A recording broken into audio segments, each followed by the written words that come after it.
Dr Choguel Kogala Maïga ale bɛna ka premier ministre ya baaraw daminɛ a ka bana kɔfɛ o tɛmɛlen kɔfɛ CEDEAO jamana ɲɛmɔgɔ olu kɔni farala ɲɔgɔn kan ni ka hakilina dɔ kɔni ta ka Mali kɔni jagoya ko o ka Côte d'Ivoire jamana o ka finitigi minnu minɛlen b'o o bolo yan nɔ ko ka olu labila ale ni an ka kaso gardien ni o ye u lakɔlɔsibagaw ye olu kɔni ka hakɛ ɲini jɛkulu caman farala ɲɔgɔn kan ka baarabila dɔ kɔni boloda ni o bɛna daminɛ décembre kalo tile 19 an balimaw an bɛna ni kibaru ni walanwalaw ye bi aw ka don kibaru kɛnɛ kan k'aw ladɔnniya k'a fɔ karido décembre kalo tile 4 Mali transition ɲɛma ni o ye colonel Assimi Goïta ale ye sɛbɛn dɔ kɔni bɔ ni ka a yɛrɛ k'a fɔ ko Dr Choguel Kogala Maïga ko o kɔni bɛna baara daminɛ k'aw ladɔnniya k'a fɔ ko Dr Choguel Kogala Maïga kabini août kalo tɛmɛnen na ale kɔni kun tununa baaradaw la sabula a yɛrɛla k'a fɔ ko a ka kɛnɛya lakɔlɔsibaga ni o ye a ka docteur ye ko o kɔni kun ye a jagoya k'a fɔ ko a ka taa sɛgɛnnafiɲɛbɔ dɔ la o kama août kalo tile 21 transition ɲɛma ale kɔni ye sɛbɛn kɔni bɔ ka yɛrɛ k'a fɔ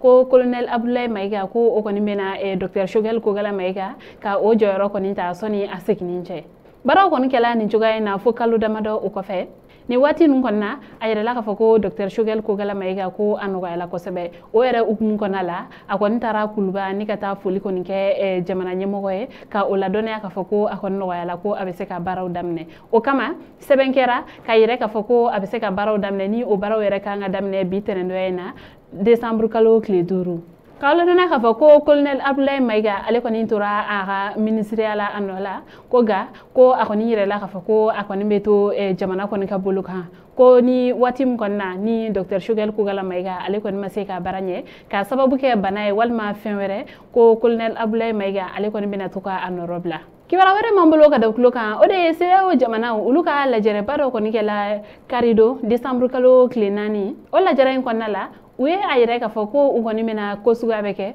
walasa cogoya min na Mali jamana o kɔni bɛ se ka Côte d'Ivoire jamana o ka finitigi minnu minɛlen bɛ Mali kɔnɔ yan nɔ olu bɛ se ka labila cogoya min na ko Côte d'Ivoire jamana ale kɔni ka finitigi dɔw kɔni donna Mali kɔnɔna la yan nɔ ni Mali jamana ɲɛmɔgɔ kɔni a yɛrɛ k'a fɔ ko ni maa ninnu kɔni tun tɛ maa ɲɛnamaw ye ko u kɔni donna Mali jamana kɔnɔ walasa ka basigibaliya kɔni lati ni mɔgɔ ninnu kɔni u tun ye mɔgɔ 49 ye k'aw ladɔnniya k'a fɔ ko muso 3 kɔni tun bɛ a la adamadenya yɛrɛ kɔni taabolo kama Mali jamana ɲɛmɔgɔ olu kɔni ye muso 3 ninnu kɔni labila k'a tɔ to cɛ 46 ye ninnu kɔni bɛ Mali finitigiw ka bolo kan a bɛ kalo damadɔ bɔ Mali kɔnɔna la o de kama CEDEAO jamana olu kɔni ka lajɛrɛba dɔ kɔni senfɛ ni o ye u ka some ye o tako 62 ye u kɔni a jagoya Mali jamana kan ko o ka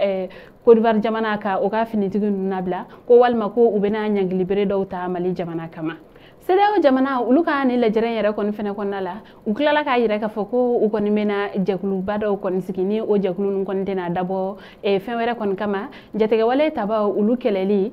ale ni fanga dafiri minnu kɔni bɛ kɛ farafin jamanaw kɔnɔna la ka se ka fusiri olu danna cogoya min na wa o tɛmɛlen kɔfɛ u tilala k'a fɔ ko u kɔni bɛna fɛɛrɛ kɛ ni ka se ka dɛmɛ don Burkina jamana yen camancɛ fanga ma walasa olu kɔni bɛ se ka taa ɲɛ mun kɔni ye Mali jamana ale ni La Guinée Conakry o jamana ye u ye a yɛrɛ k'a fɔ ko kuma ɲɔgɔnya ko u kɔni tɛna o datugu u ni jamana fila kɔni ni ɲɔgɔn cɛ ko fo ka taa fɔ fo ka bɛn kɔni sɔrɔla kow la tuma min na ninnu kɔni ye mun jagoya Mali jamana kan o de ye ko ka se ka Côte d'Ivoire jamana ka o ka finitigi 46 in kɔni labila sɔni janvier kalo cɛ san 2023 kunnafoni kuncɛ la kibaru wɛrɛ m'an bolo ka da tulo kan o de ye Mali surveillant de prison ni o ye kasobon olu kɔni lakɔlɔsibagaw ye olu kɔni a yɛrɛ k'a fɔ ko olu bɛna baarabila dɔ kɔni na ni o bɛ daminɛ décembre kalo tile 19 kibaru min sera ma olu kɔni a yɛrɛ k'a fɔ Mali kasobon olu lakɔlɔsibagaw u ka hakɛ ɲini jɛkulu olu bɛɛ lajɛlen farala ɲɔgɔn kan ni ka u tɛgɛ di ɲɔgɔn ma ni ka hakile 5 baarabila ka o kɔni boloda ni o ye heure 120 ye ninnu ye nin baarabila in boloda walasa cogoya min na u kɔni bɛ se ka lafiya dɔw kɔni sɔrɔ u ka baaraw kɔnɔna la ko ne a ta k'a lajɛ bɛnkan sɛbɛn dɔ kɔni tun bɛ u ni Mali jamana ɲɛmɔgɔw ni ɲɔgɔn cɛ ko kabini san 2021 na juillet kalo la ko o bɛnkan ninnu kɔni tɛ ka bɔ o sira fɛ ko wa o fɛnɛ tɛmɛlen kɔfɛ ka bɔ yen nɔ ko sariya sɛbɛn kɔni taara Mali jamana ɲɛmɔgɔw fɛ walasa ka se ka foroba cakɛlaw ka u bɛɛ lajɛlen kɔni damakɛɲɛ nunu kɔni a yɛrɛ k'a fɔ ko olu kɔni sema ye o farankuna in na ko o fana kɔni ye olu ka wuli ka jɔ kun dɔ ye ko wa o yɛrɛ fana tɛmɛlen kɔfɛ ko baarakɛ heure kɔfɛ olu kɔni bɛ baara minnu kɛ ni an ko olu ma ko heure supplémentaire ko olu ka o juruw fana bɛ yen nɔ ko olu si tɛ ka sara nunu kɔni de ye surveillant de prison olu kɔni ka nin baarabila in a hakilina kumabaw ye ko di fɔ kan bɛɛ kɔni ma sɔrɔ u ni jamana ɲɛmɔgɔw ni ɲɔgɔn cɛ ko fura kɔni t'a la décembre kalo tile 19 olu kɔni bɛ taa u ka ani tile 5 baarabila in na ni o kan ka kuncɛ décembre kalo tile 24 an balimaw ni kibaruya ne tun b'an bolo ka da u tulo kan ani ce an ka kulomajɔ la aw k'an bɛn a ɲɔgɔnna wɛrɛ